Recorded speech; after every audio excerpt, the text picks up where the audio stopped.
Čaute ľudia, vítajte pri rozbalovaní, inštalovaní a recenzovaní tejto je vrtačko frezy Optimum Optimil MB4.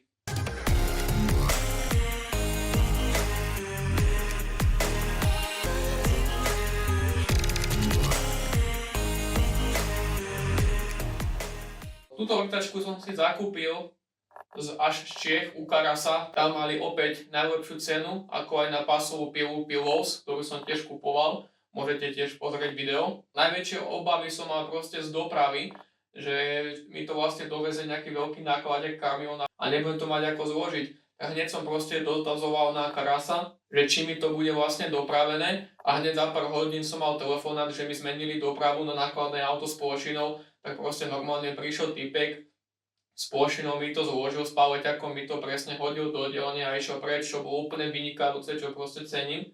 Stroj mi od objednania prišiel, ja neviem, za 3 dní možno, že, čo je fakt, že úplne super, že na takýto veľký stroj a išlo to dokonca z opačnej strany Čiech.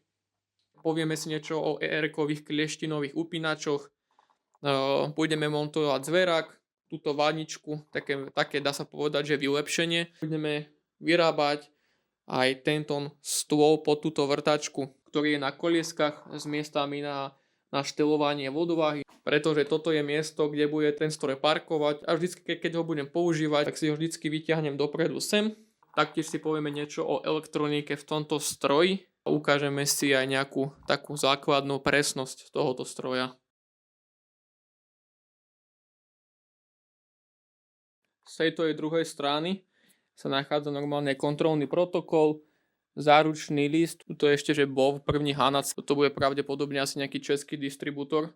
Optimum je v skutočnosti nemecká značka, ale všetky stroje sa v skutočnosti vyrábajú v Číne a tam to funguje takým spôsobom, lebo Optimum má priamo kontrolorov v Číne, v tých fabrikách, aby sa vlastne zaručila kvalita tých strojov. Toto je čo, terč? Že tu mám akože strieľať, alebo čo?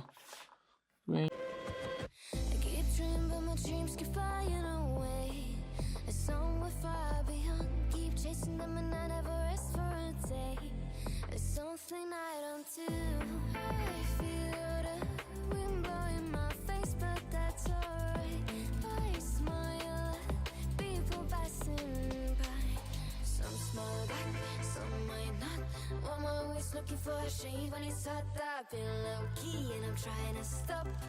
God, I'm feeling good. Yeah, but when off I go, pretty afternoon, it's a fast boy. Looking at the skyline, looking back at my life, and I gotta say it's one of a kind. Yeah, but when off I go, pretty afternoon, it's a fast boy. Povedzte mi, kto by si toto reálne normálne že používal na vrtačke? A je tu taká veľká dosť akože sráčka, že kebyže ho máte odklopený, tak nespustíte proste vrtačku. Tu v tomto je mikrospínač, ktorý vám to sníma.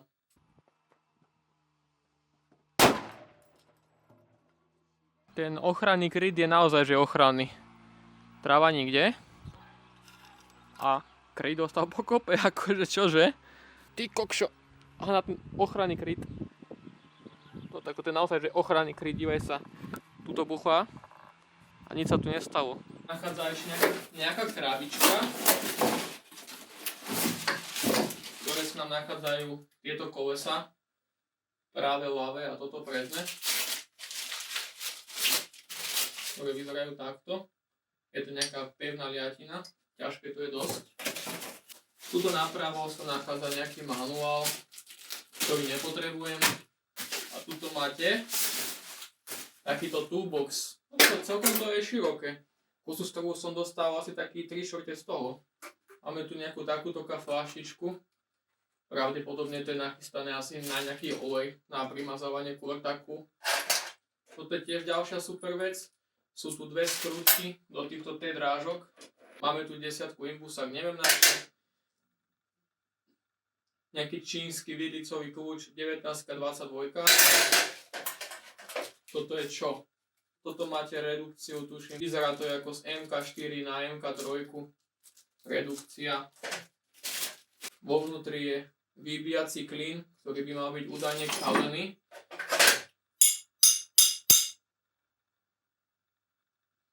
Kalený byť nevyzerá, nevadí. Nepodstatná vec pre mňa. Sú tu je tu nejaká sada impulsákov od trojky, toto bude asi 2,5, 3, 4, 5. A je tu ešte jeden vybíjací klín troška väčší, na väčšie púzdra. Takže malý klín a väčší klín. Prívoďak má 2 metre aj s koncovkou, čo je fajn. Tuto hneď hore na vrchu, keď dám aj tento kryt preč, tak proste táto farba, celá čo je tu, tak je to úplne, že celé popraskané. A keď tuto som normálne zariem to do tej praskliny, tak tá farba proste odtiaľ normálne odpadáva. Tuto máte hneď olejový znak. Takže to je pohode, čistúčky olej, všade sú takéto české nálepky, nakoľko to ide všetko cez českého distribútora. Všetky aj vlastne výstražné veci, aby to mal vlastne tú certifikáciu na predaj v Európe a to musí to byť všetko konkrétne v jazyku. Tuto je proste váha stroja, 320 kg, rok výroby 2022, takže ho mali 2 roky na sklade, sa dá povedať. Maximálne otačky 3200, 1,5 kW motor. Toto je tiež veľmi fajn, že motor vyzerá fakt, že robustne a kvalitne, lebo čo sa montujú na ostatné značky podobných vrtačiek, tak sú tam proste úplne sračky čínske, čo pochybujem, že to niečo vydrží. Vec, ktorá ma teraz momentálne čaká, je očistiť všetok tento konzervačný olej. Je to proste schválne, hej. Je to ešte, že smrdí to novotou. Tuto je hlavný vypínač, otočiť. Mašina proste nefunguje nič. Najprv ju musím dostať pod prúd. Mašina svieti a je pripravená. Náhodou stlačíte núdzový vypínač, znova elektronika sa vypne, mašinu nezapnete. Optimum má tento ovládací panel fakt super vyriešený oproti ostatným strojom, ako sú boli napríklad tie ZX 7045.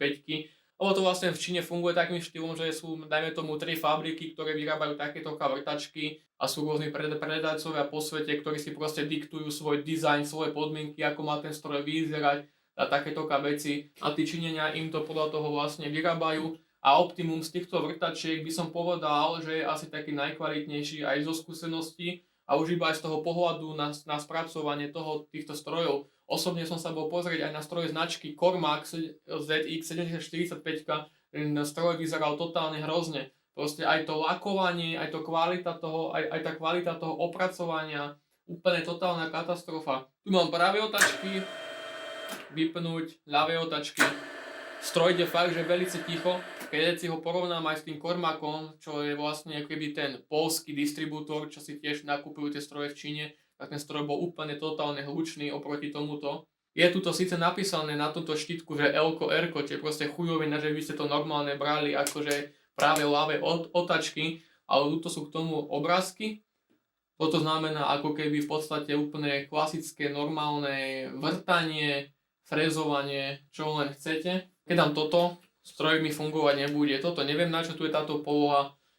Na iných týchto Optimách býva ešte to, že táto stredná poloha býva vybavená tým, že keď si stroj vlastne zapnete a idete smerom dole, tak sa vám stroj automaticky zapne. Normálne otačky a keď vidíte hore, tak sa vám stroj vypne, že proste nemusíte stále vypínať, zapínať, ako keby hore dole s tým svrngať. Ďalšia varianta tu je ako keby závitovanie.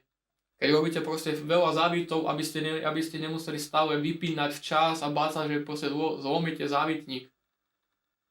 Takže funguje to takým štýlom, že nerobím nič, iba si dám mašinu pod prúd, dám si závitovanie. S týmto behuňom, s týmto závitom si ja nastavím aký ten doraz, tú hĺbku, pokiaľ chcem, aby ten závitník išiel. Tuto na konci je vlastne ďalší koncový spínač. Podľa toho, s týmto som si nastavil ten doraz. A keď dosiahnem tú hranicu, tak automaticky mi to hneď prepne otačky a môžem ísť hore. Čiže keď sa dosiahnem tú polohu, hneď mi prepne na ľavé otačky a závitník pekne vyjde vonku z diery. A ešte ma zaujíma jedna vec, čo som si všimol na tom Cormacu, na týchto lacnejších vrtačkách, že vlastne spodok, kde je tento posuvný závit spodok tohoto stola, je to vlastne nejaký odliatok z nejakej zliatiny. A na ten kormaku to vyzeralo takým štýlom, ako keby ste to proste odlievali v nejakom blate, alebo ako keby ste to v nejakej hline odlievali. Keď náhodou sa stane, že mašina časom používania začne mať nejakú vôľu, tak tá vôľa sa dá úplne parádne proste vymedziť týmito skrutkami. Oni sa dajú, na to treba čo najväčší plochy šrobovák. A ja som to robíval takým štýlom, že som si zobral normálne železné kladielko, obúchal som po tej skrutke, aby si našla takéto svoje miesto. Keď je tá skrutka vlastne voľná, tak tá celá vrtačka môže mať trošičku vôľu. Takže to je taká vec, ktorú si treba proste hneď dotiahnuť. Ale zase nie je nejako, že extra veľa, lebo potom vám to môže spôsobovať odpor, že sa vám nebude dať točiť hore-dole. Tieto skrutky vlastne sú už na to, že keď idete frezovať, napríklad idete frezovať rovinu, tak si nastavíte mašinu do polohy ako chcete a že tieto všetky skrutky si záretujete, aby sa vám mašina nekývala. Tak sa dajú záretovať úplne všetky osy. Tiež úplne vynikajúca vec na týchto strojoch je to, že má to vreteno Morse 4 kužel, ale plus si dokážete kúpiť také proste frezovacie hlavy a upínače.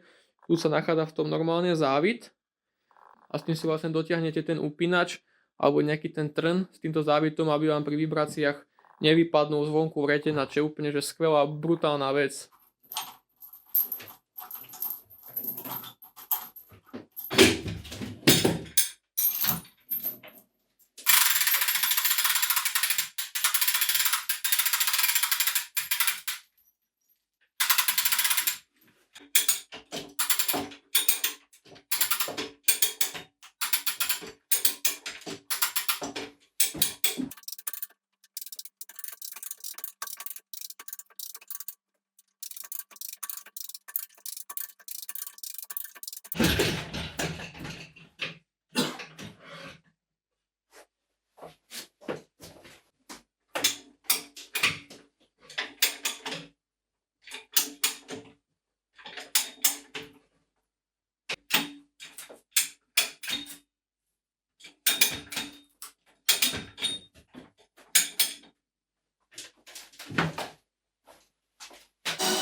Ďalšia vec, tam potrebujeme osadiť tento strojný zverák.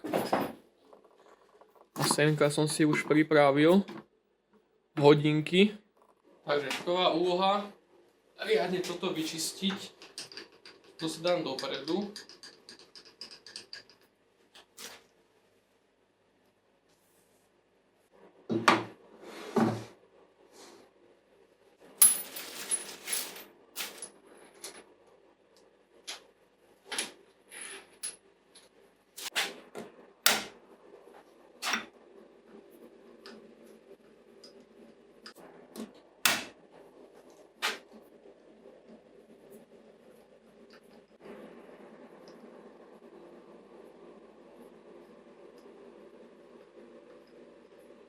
Toto som mal nastavené úplne presne a podľa hodiniek, podľa profilu je tento rozdiel nejaké 2,5 stotiny, hej. Čiže to je úplne, že absolútne, že nič. Keďže tam je proste aj pol desatiny, tak je to úplne stále v pohode. Možno, že aj vás zaujíma, že aké Číňania používajú elektrosúčiastky. Som vedavý, či tam budú nejaké Siemens stýkače, alebo to bude proste nejaká Čína. Viacej zložité bývajú stroje, Optimumy tie, ktoré sú proste Vario, že majú plynulú reguláciu otáčok. Tak tie majú tú elektroniku o dosť zložitejšiu vo vnútri. Ale joj! Ale hej! Sú tu dva Siemens stýkače, ktoré budú možno že riešiť aj reverzáciu, si myslím.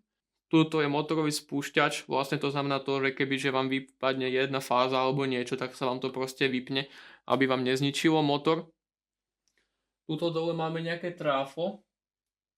Output na 24V tu je riešené tráfo, teraz kvôli čomu.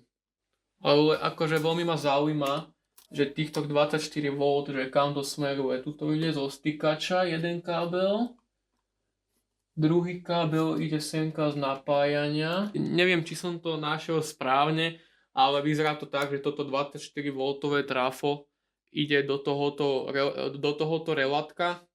A toto relátko bude pravdepodobne slúžiť asi na stop tlačítko a možno, že aj nejaké bezpečnostné okruhy alebo niečo. Keby som si toto skôršie všimol, tak tu je normálne spravená aj schéma.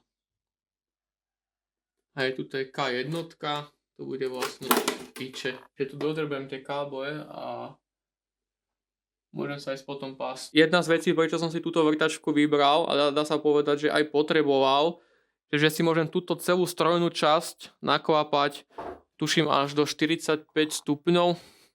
Aha, tak nie. Dokážem ju v podstate natočiť až od 90 stupňov, čiže do vodorovného, ale to neviem, či by bolo správne kvôli oleju zasa až. To nevedno, čo by sa stalo. Veľmi dobrá vec je to, že Optimum poskytuje takéto parádne návody. Tento je konkrétne prerobený do češtiny, ale máte tu úplne, že komplet návody od obsluhy. Máte tu ukázané rôzne mazacie plány, čo ako sa má mazať. A tuto už ďalej sú úplne parádne rozkreslené všetky diely, všetky osky, čísla ku každému dielu, objednávacie čísla pre diely, proste sa vám niečo poškodí, zničí, tak dokážete na to úplne pohode zohnať náhradné diely. Dokážete na to, dá sa povedať, že kúpiť a zohnať úplne, že každičky jeden diel. Všetko je úplne, že krásne rozkreslené.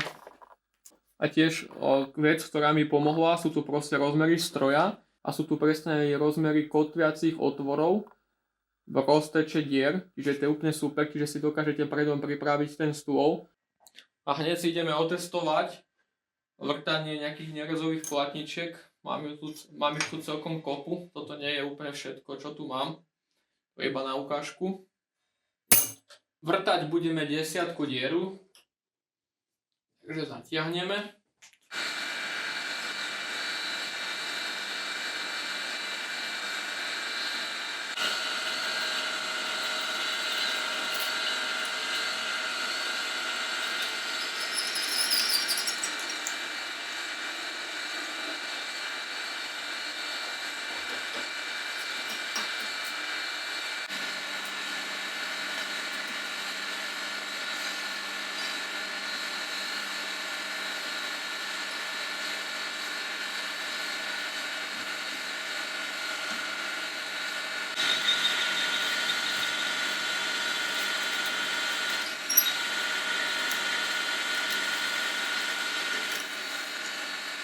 Máme tu navrtaných pár platničiek, dokopy zhruba je tu nejakých 54 dier, čo sa robilo.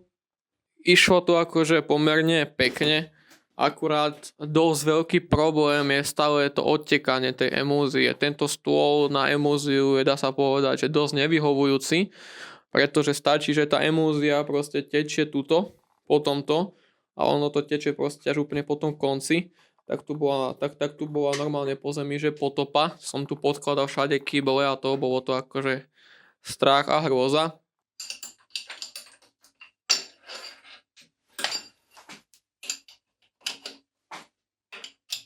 Takže zmerak preč.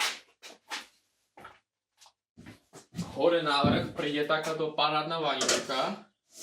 Wow, tak to je obrovské.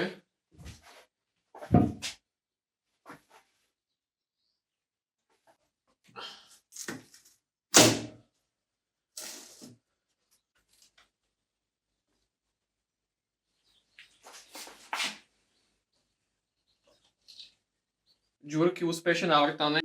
Ten, kto by chcel vedieť, ako najlepšie vrtať trojuholníkové diery, tak nech sa na mňa obráti. Ja som ten odborník. Ani neviem, ako som to dokázal. Dáme tam toto. Tieto diery okolo šrobov pekne zalepím ešte mamutom, nech tam zbytočne do toho neteče tá emúzia. Nie do piče. Najprv to nejde a potom to vyletí ako kokot.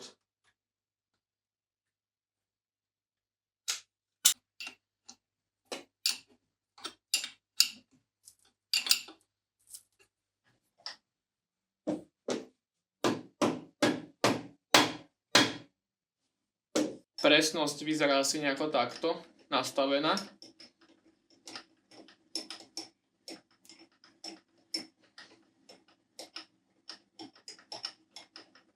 Skúšal som tu naliať trošku emúziu, že kam to bude tiecť, ale emúzia sa proste rozhodla, že ostane normálne v strede a nerozteče sa nikam.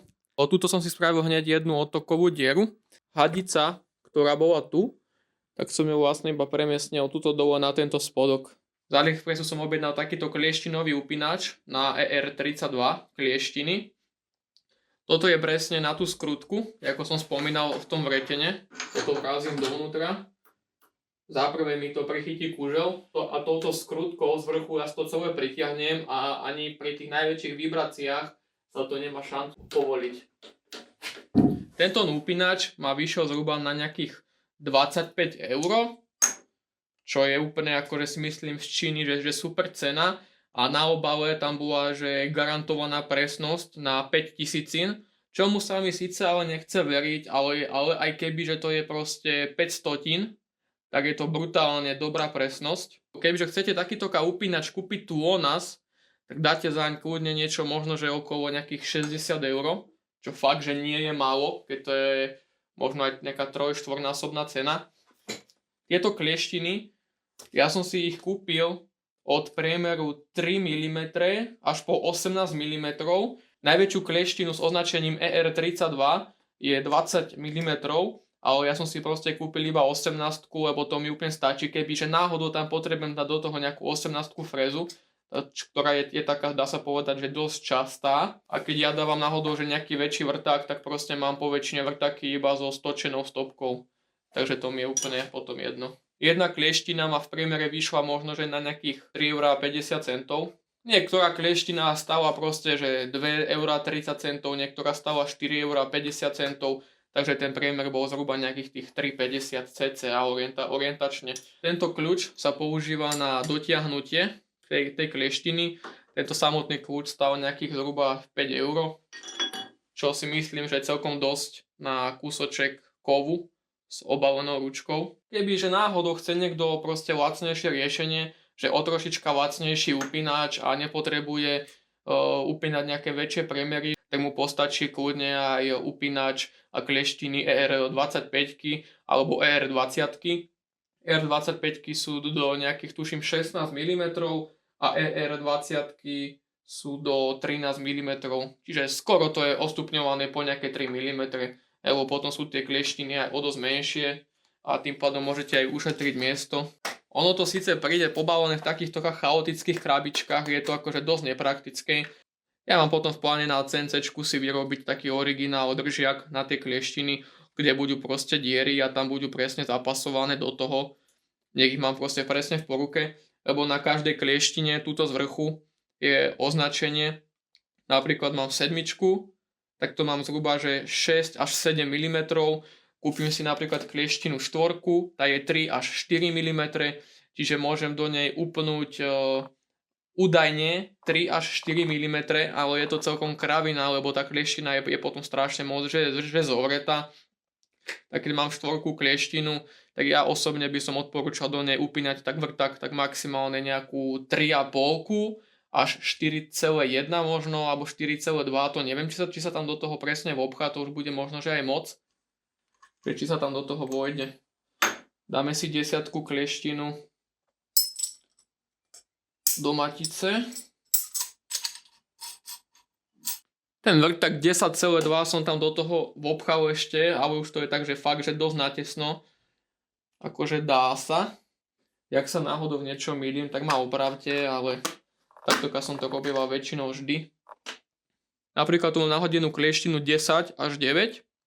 A mám tu 9,5 vrták. Keď ho tam obchám, môžete vidieť, že proste vrták je tam dosť voľný. Takže môžem ho dotiahnuť aj len rukou. A môžete vidieť, že proste nepovolí ani zásvet. Čiže teraz by som ho potreboval mať v nejakom držiaku a dotiahnuť si to poriadne s týmto kľúčom a vybavené. Tuto mám napríklad klieštinu 5 až 6 mm. A ideme vyskúšať do nej upnúť 6 frézu. Tieto frezy som objednal tiež z AliExpressu, vychádzajú o dosť cenovo lepšie a na nejaké také, že naučenie alebo na nejaké občasné použitie úplne to stačí. Vidíte, takže úplne krásne sa tu dá do toho vopchať. Ja som kúpil na schvál tie najkratšie frézy a kupoval som tie z tých najmenších priemerov, aby boli tie frézy že čo najlacnejšie. Ja som ich vlastne kúpil iba na odskúšanie, ako sa bude dať frézovať s týmto strojom. Tuto mám jednu šestku, takúto nejakú čiernu, neviem aký je v tom rozdiel. Tuto je jedna šestka taká do oranžová. Teraz je najlepšie to dotiahnuť s kľúčom. Potrebujem na to 36 kľúč, vidíte takýto veľký bázmek. Dotiahujem teraz vlastne smerom od seba. Ideme začať hneď trošku z hurta. Chcel som, že najprv vyskúšam vyfrezovať nejaký kúsok jaklu železného, ale potom som na to prišiel, že nejdem tu zbytočne miešať nerez a železo dokopy. Takže upneme tu toto. Potrebujem hlavne vyskúšať to frezovanie toho nerezu, pretože čoskoro ma čaká robiť zámky na rôzne brány a také veci, tak tam to budem potrebovať. Ja keď mám nastavenú potrebnú výšku, tak ja si zaaretujem toto. Nech mi zbytočne nestrpa tento vrch. Otačky. Nemám absolútne ani šajnu, aké otačky si môžem nastaviť na šestku frézu, ty kokšo. Absolútne nemám poňatia. Frezovanie nerezu, to som absolútne že nikdy nerobil. A dá sa povedať, že ani železo som nikdy nefrezoval s takýmito frézami. Ja neviem, mám tu 580, tak vyskúšame nastaviť 580, aj keď to je celkom málo na takúto frézu, malého priemeru. Ale je to predsa nerez, takže H1.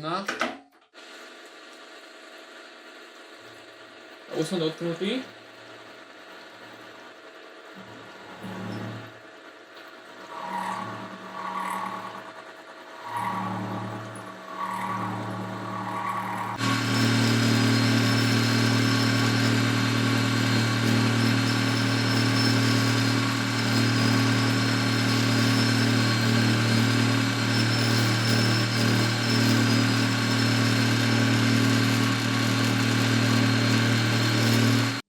Vyzerá fakt, že dobre. Aj ten povrch je akože trošička taký maličko, že zúbkovaný. Ale akože úplná paráda. Chcel by som ešte vyskúšať takú vec, že či dokážem s ňou aj nejako trošičku že zájsť do dola. Či ju neodrbe.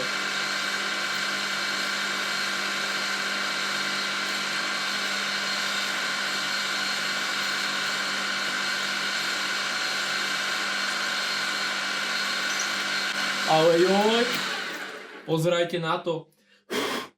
Úplne krásne to ide.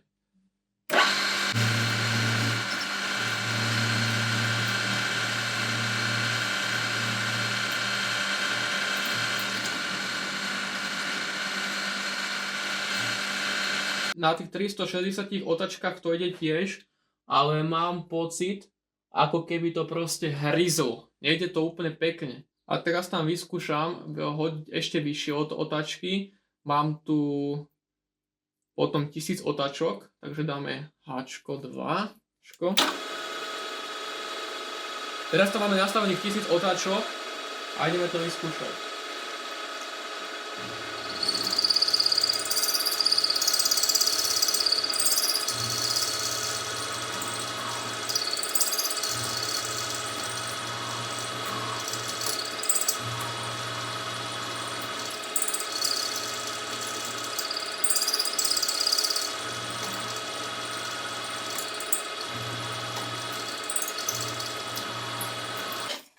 Môžeme sa pozrieť na povrch.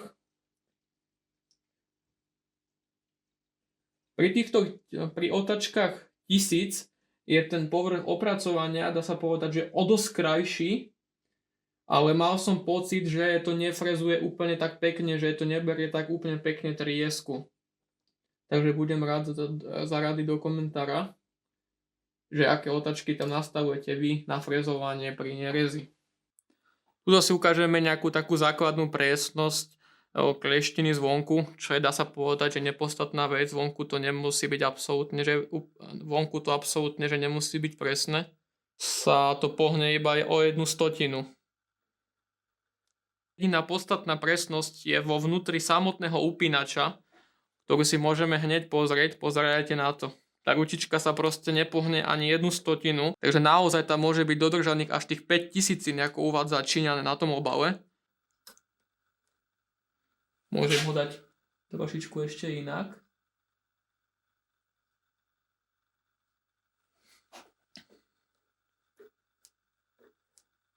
A opäť sa proste nepohne ani o 1/100. Taktiež jedna z veľmi podstatných presností je vnútrovretena.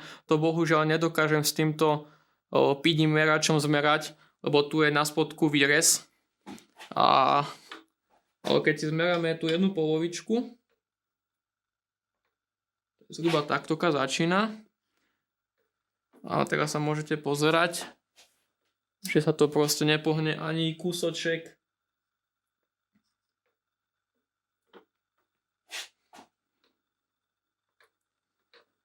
Takže toto je úplne tiež super. Teraz si ideme zmerať presnosť zvonku vretena. Tam to dokážem jedine zmerať. A hádže to 1/100.